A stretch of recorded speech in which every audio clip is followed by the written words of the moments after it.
Developing news from Chesapeake. The fire department is investigating a gas leak overnight. We are living local here in Hampton Roads. Starting off in Newport News. Continuing coverage now, President Joe Biden signed a government funding bill avoiding a shutdown crisis. Fueled a line of severe thunderstorms. You can see that wall of water right there over the hospital. But once that cleared out of the way, we were treated to a gorgeous sunset, beautiful hues of orange and blue. Very fitting for us here in Central Virginia. You know you're a mom when this is your natural instinct is to do the whole sway. It's all under construction now, but in a few months, this space is going to be the Safe Haven Empowerment Center, and it's all thanks to this guy right here. In this week's I'm Hampton Roads, get to know Super Bowl champion Antoine Bethea. Today we are cooking with the candidates vying for a U.S. Senate seat here in Virginia. Democratic candidate Tim Kaine joins us in the HRS kitchen. I've seen the commercial. I've never had it though.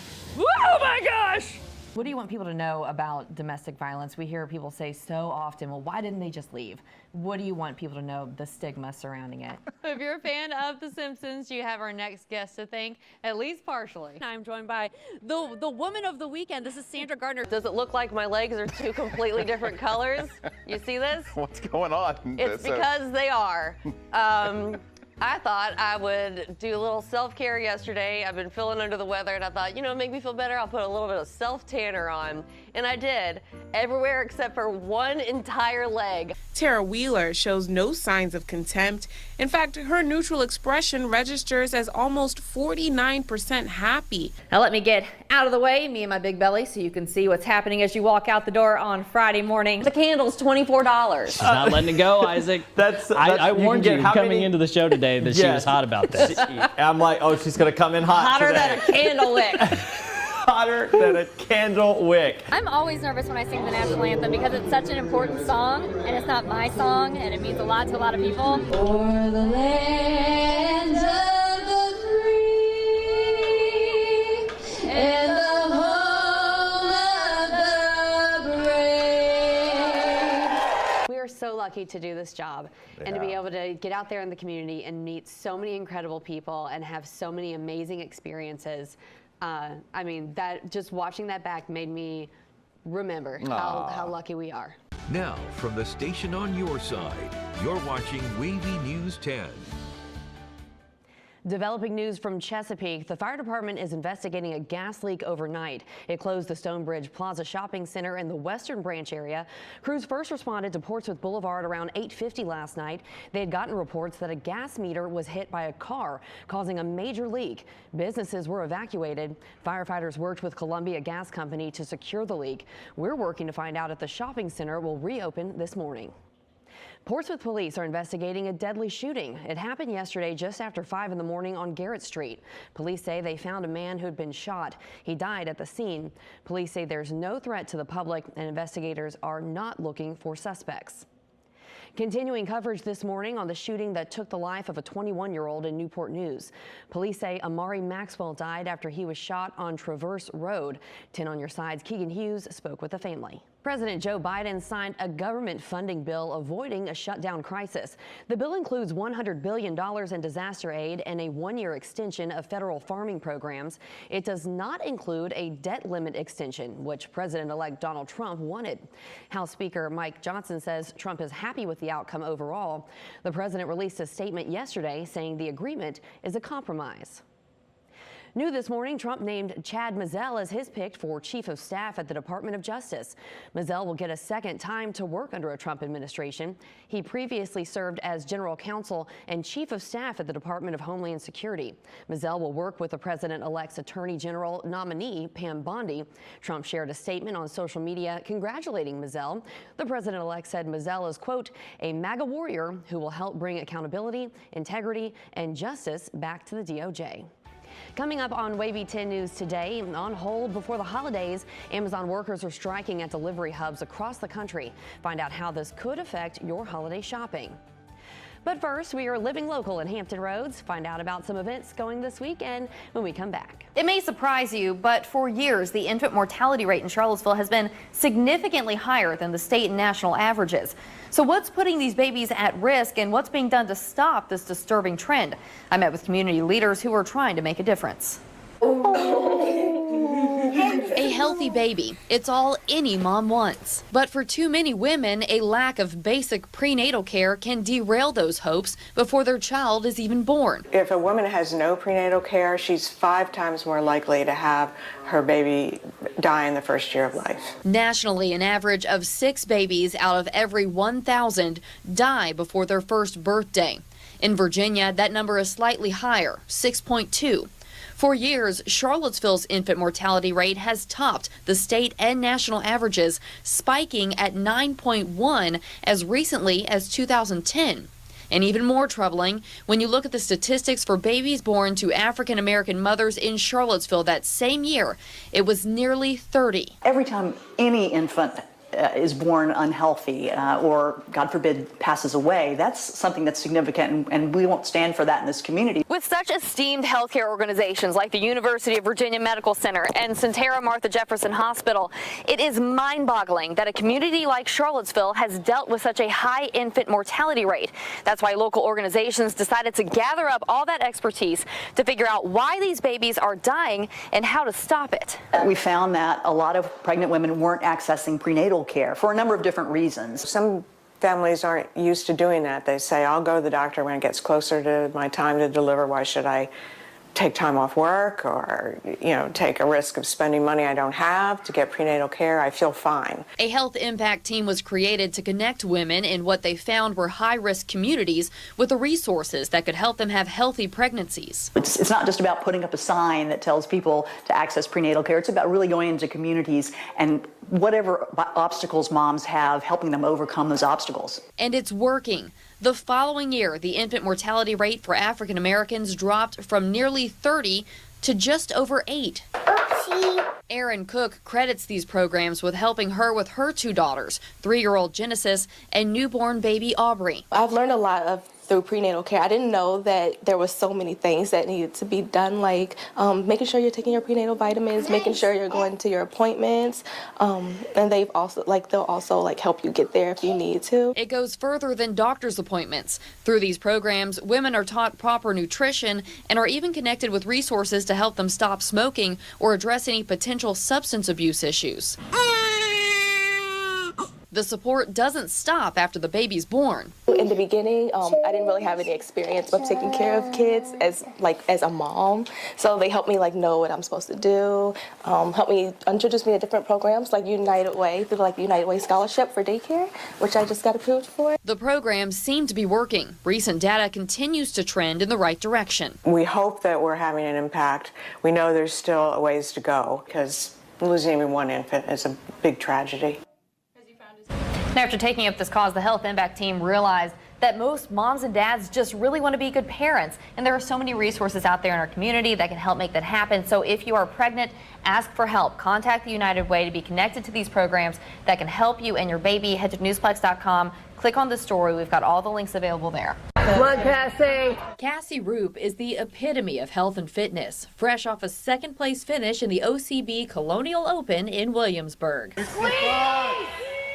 But that wasn't always the case. Just 3 years ago, she was nearly double her size, and fitness wasn't in the forefront. I couldn't even walk a block because I was out of breath, or I couldn't go outside and play with my kids because I was too tired. She decided to do something about it. I didn't want to be that mom. I didn't want to just exist in my kids' lives. I wanted to be present. She started with small changes. Drinking more water instead of drinking soda. Started eating more fruits and vegetables instead of going out for takeout all the time. I started cooking more meals at home. It was a long process. I did not gain the weight overnight, and I knew that I was not going to lose the weight overnight.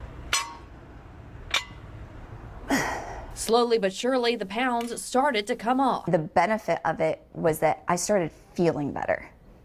And then the side effect of that was that I started to look better. Along with her body, her confidence and motivation grew stronger. She decided to see what she was capable of. I do really great with accountability. And what bigger accountability do you have than to sign up to enter into a fitness competition? But to be successful, she had to address her lifelong addiction to food. What's different between my addiction to food and, say, an addiction to drugs or alcohol is that you have to have food to live.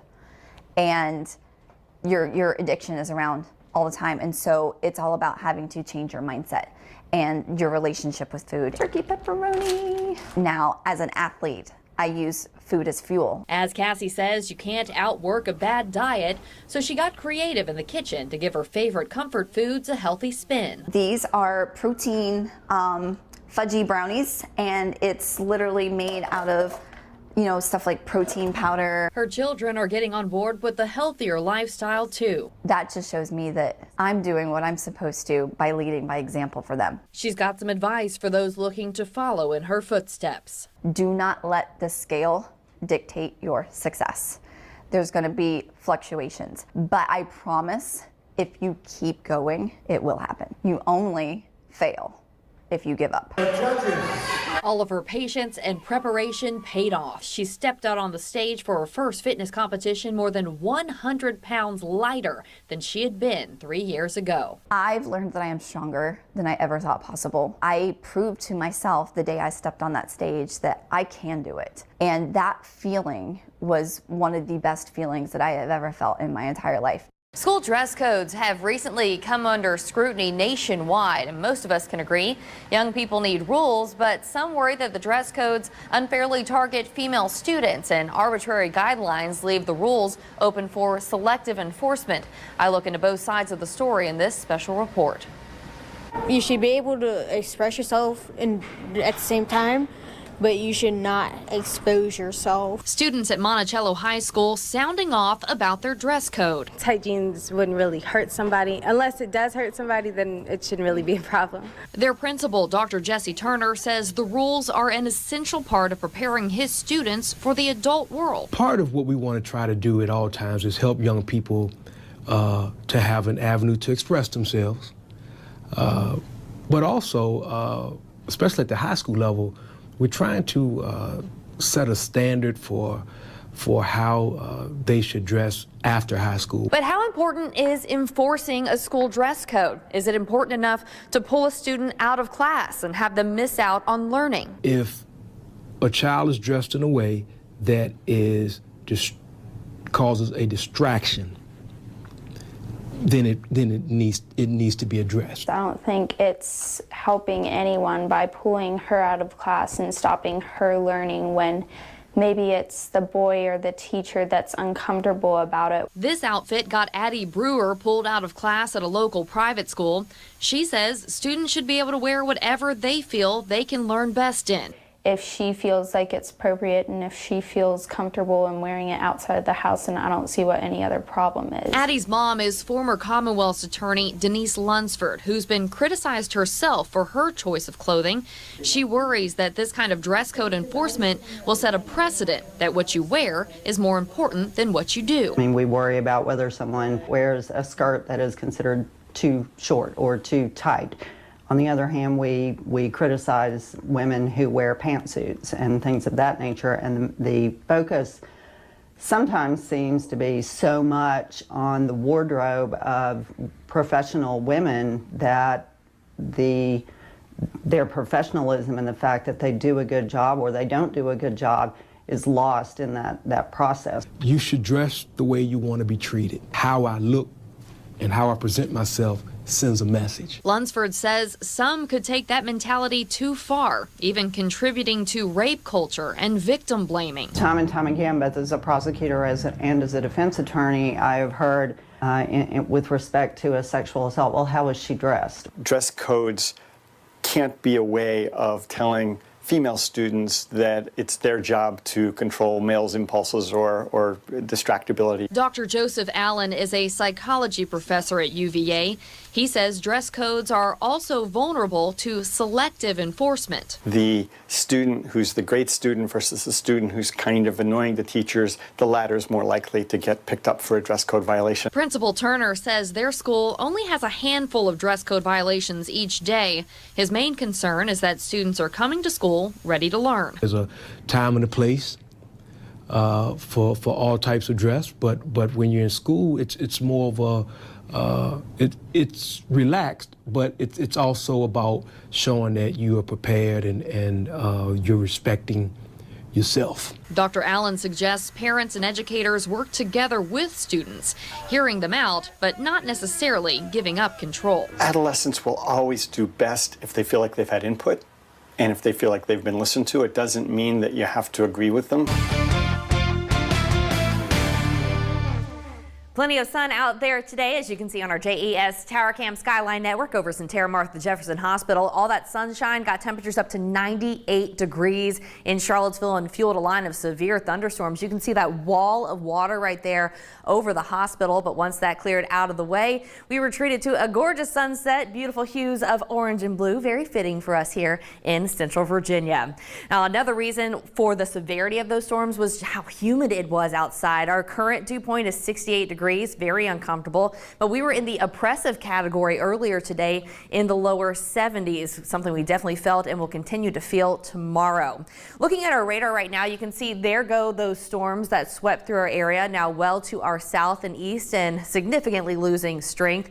And there is nothing coming precipitation wise behind them because we are still under this bubble of high pressure. It's going to keep temperatures high and unfortunately rain chances low. Before today, a lot of us hadn't seen any rain for about 2.5 weeks, so we could definitely use some more.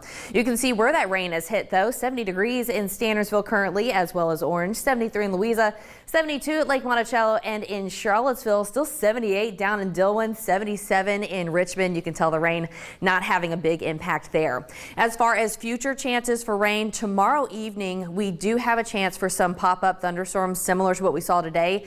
If temperatures get high enough tomorrow, some of those storms could be severe, something to keep in mind. But Friday, see those little dashes of green? That is the wind direction. Here comes our weak cold front. That wind now coming from the north and east, bringing with it a lot of cloud cover and some drizzle that, as you can see, sticks around for the majority of the day on Friday.